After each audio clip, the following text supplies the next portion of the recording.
we're going to be looking at something pretty interesting, I think. It's this motivational kind of message, And it's called, get this, you are a gift from God. Catchy, right? I like it. Straight to the point. Yeah, totally. And it's all about like human worth and purpose. That thing where we all want to feel valued, like our lives actually mean something. Oh, yeah, for sure. That's a big one. It is. And this message, it's written like a letter almost to chosen ones, no less. And it ties all that stuff about meaning and purpose to, well, a Christian viewpoint. Should be interesting, right? Let's see what we can find out. Definitely. I mean, it's smart, tapping into that universal need to have a purpose. Oh, absolutely. And then connecting it with this loving God who's got like a plan for us. Exactly. And they don't waste any time getting to the point right off the bat. Humans are precious gifts from God. Boom. Straight in, no messing around. No messing around. So where do we even begin to unpack that? Well, I think that idea of, inherent worth, like being valuable just because you exist, it all comes from that concept of imago Dei. Imago Dei. Okay, remind me what that is again. It's Latin for image of God. Right. And it's this, like, foundational belief in Christianity saying that we're all made in God's image. So, like, there's something sacred about each and every person. Okay, I'm with you. And, the interesting thing, this idea, it actually goes way beyond just religion. Really? Oh, yeah. Think about, like, the whole idea of human rights. Okay, yeah. Like, that inherent dignity and value we say everyone has, regardless of who they are or what they believe. Right. It's fascinating how those ideas kind of connect. Yeah, it really is.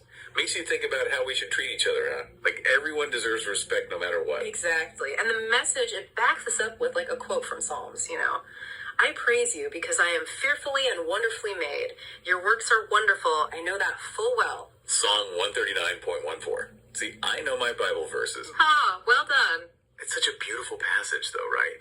Like, the writer is just in awe of how complex humans are. Yeah. And to them, that's proof of God's power and love. Totally. And from there, the message goes on to this other big idea, a purpose given by God. It leans on Jeremiah 29.1 for this one. Oh, yeah, it's a famous one. For I know the plans I have for you, declares the Lord, plans to prosper you and not to harm you, plans to give you hope and a future. Exactly. That verse, it really gets to me. Me too. It's like, even when things are rough, you gotta believe there's some bigger reason for it all. Have you ever felt that way? Oh, all the time. Especially when things get tough, I try to remind myself that there's a plan, even if I can't see it. Absolutely, that's so important. But, we gotta be careful with this verse. Like, a lot of stuff in Scripture, it's open to interpretation.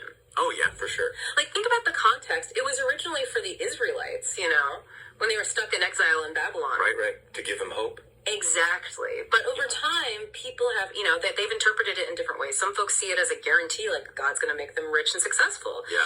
Others see it more about guidance and purpose.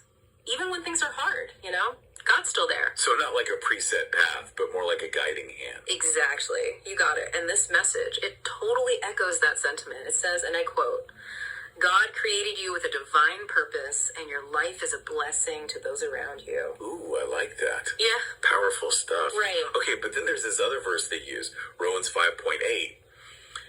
And this one's intense, man. It says, but God demonstrates his own love for us in this, while we were still sinners, Christ died for us. Yeah, that's a heavy one, like the cornerstone of Christian belief, salvation through Christ's sacrifice. Yeah. And it really emphasizes this, like, unconditional love from God. A love that's there even when we mess up, even when we don't feel worthy, That's deep.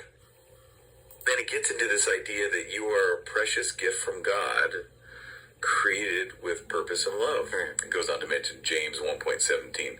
And that verse says, every good and perfect gift is from above, coming down from the Father of the heavenly lights, who does not change like shifting shadows. And that's quite a verse. It is a beautiful verse, yeah.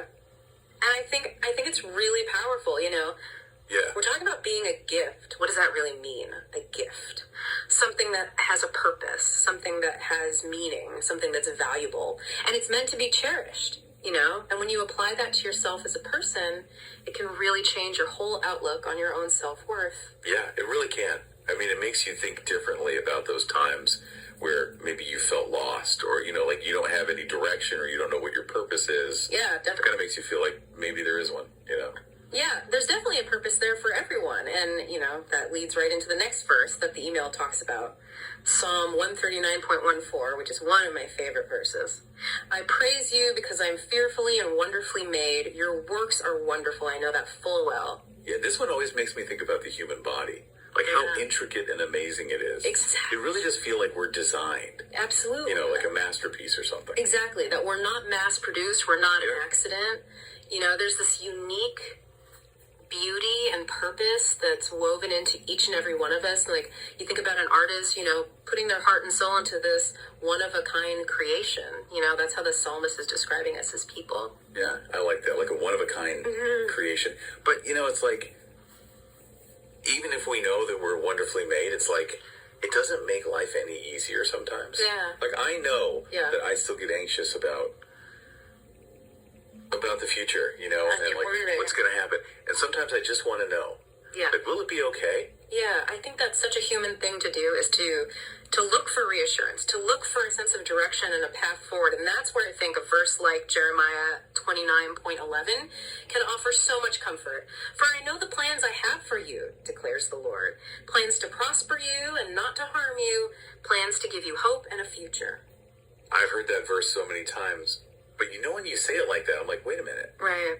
Like, what does it actually mean? Like, to trust in that plan. It's not about, knowing all the answers, Right. having every little detail figured out, but it's about this really deep trust that there is a purpose. Right. Even if we don't understand everything that's happening, Yeah. God's got this bigger picture that maybe we can't see right now. Yeah, that's really good. Yeah. It makes me think of like letting go, Yeah. and just trusting. Surrendering control. Yeah. Surrendering control, Yeah. which is really hard to do. It is. But this email also mentions Romans 5.8. That's like a pretty famous one. Yeah. Right? But God demonstrates his own love for us in this.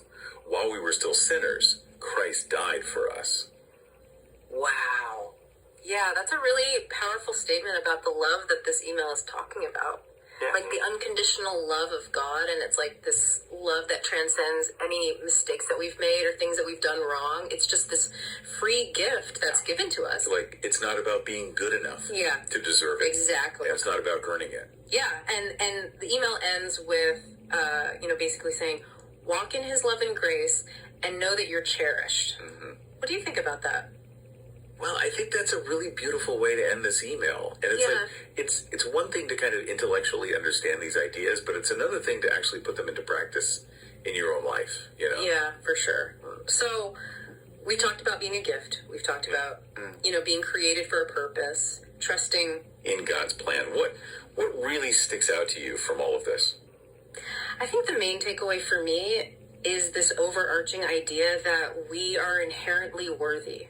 And that's really the foundation of this whole email. And it's something that I think is so important for us to remember. And when we believe in that worthiness, it can really transform our lives and it can transform our relationships with other people. So I think that's really the challenge that this email presents to us, is to try to view ourselves and others through this lens of love and grace and purpose. I love that. That's a great way to sum it all up.